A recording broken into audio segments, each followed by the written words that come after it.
waxay igu tiri iqaad walaal, waa gabar Soomaaliyeed, anna waxaan ahay bajaajle ka xamaasha magaalada Muqdisho sida aan ku maareeyo noloshayda iyo tan qoyskayga intuba. Waan soo qaaday gabadhii oo waxaan keenay dabakaayo madow, balse waxa igu dhacday waxaanan filanayn oo xitaa aan islahayn gabar Soomaaliyeed ayay ka suurtoodaa, taa oo ah lacag ma haysto ee beddelkeeda wax fiican ayaan ku hayaa. Waan argagaxay oo waan yaabay, waana xilli sheekhdhaxa ah. maxaa xalaha dhahay markaasuu tiri iska dhaafi tiri wax lacag kaaga fiican aan ku hayaa. markaas waxaa dhahay maxaa waaye anoo yaaban ee waxay tiri nihow anaa iskaa dhiibaaya tiri xaartan iga samayso fasaxa u tahay. kulanti habboon saaxiibayaal, meel kastoo aad dunida ka joogtaan ku soo dhowaada channelkeenna Ducaysana Media. Subscribe dheh, kuna soo biir page-keena Ducaysana Media oo follow dheh. ku mahadsanid daawade.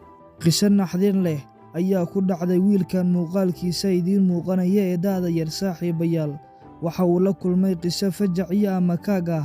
maalin maalmaha ka mid ah ayuu gabar u soo qaaday meel, iyadoo weliba heshiis lacageed uu dhex maray, balse arrinkan ayaa dhacay ee ila daawo wiilka oo ka sheekeynaya gabadha uu bajaajka ku waday markii ay ka degtay wax dhex maray, taa uu ku sheegay in lacag ma hayo ay ku tiri gabadhii, balse beddelkeeda wax ka fiican ayaan hayaa. arrinkan ayaa dhacay ee ila daawo wiilka oo ka sheekeynaya gabadha uu bajaajka ku waday markii ay ka degtay wax dhex maray, taa uu ku sheegay in lacag ma hayo ay ku tiri balse beddelkeeda wax ka fiican ayaan hayaa, waana aniga, waxaad doonto iga samayso. waa uu fajacay. ila milicso wiilka qisadan ku dhacday oo si toosa uga sheekeynaya daawade. saxa xilligaas ilaa 8 saac shaqo jirtay, hadda laakiin dib laga xiray ma fahanto. marka xilligaas qiso ugu dhacday mootaala ahay. qisadaas waxa waaye nihow hadda ka hor habeen waa shaqeynayay mootada watay, waxaan joogay Liido ilaa markiis waxay ahayd 5 saac iyo bar camal ay ahayd. marka ma fahanto xilligaas 5 saac iyo bar ay tahay gabar maxaa la radaa meesha koorsa ka qaatay way imaaday. walaal waxaa rabaa ay tiri Madiina rabaa haba ay kartaa dhahay. markaas wuxuu igu tiri waxaan ka rabaa dabakaayo madow. markaas waxaan dhahay okay diyaar oo ku geynaa. markaas waxaan dhahay way maxaa siinaysaa $5 si camal dhahay. markaas $4 ku siinaa. warni waqti dambe la joogaa dhaxta 4 bar si hataa. marka waxay tiri 4 bar ma haystay tiri saaxib $4 haystaa gabar walaasha oo kala ahay igu qaad markii qaad.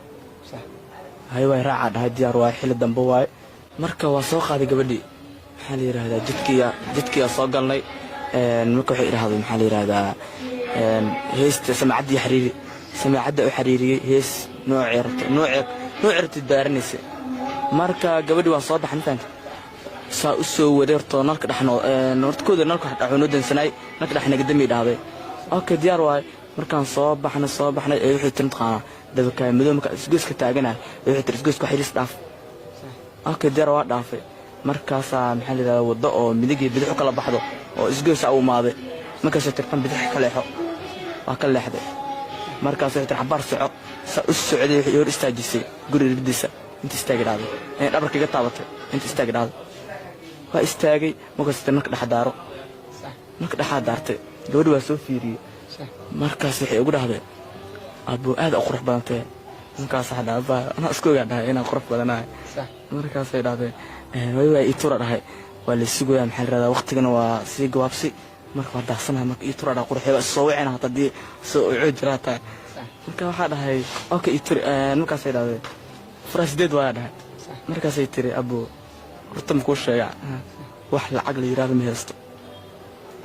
markaas waxa dhahay aba maxaa dhacay soo ilmo soo heshiin soo $5 kuma dhin $1 ka amriin $4 soo kugu soo qaadan.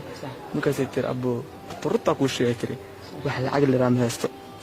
lacag xilligan xaafadda u soo socotaa marka waayahay maxaa xalaha dhahay markaas tiri iska dhaafi tiri wax lacag kaaga fiican aan ku hayaa. markaas waxaa dhahay maxaa waaye anoo yaaban ee waxay tiri nihow anaa iskaa dhiibaaya tiri xaartan iga samayso fasaxa u tahay. wallaahi waa naxay. muddooyinkan dambe sida warar qarsoodiya oo aan helnay ay inoo xaqiijinayaan in magaalada Muqdisho ay wareegayaan gabdho cudur qaba, balse daawada sida arrinkaa looga hortago. Muuqaalka laag saar oo sheer dheh sida uu u baaho uu u gaaro dhammaan shacabweynaha Soomaaliyeed. Mahadsanid daawade.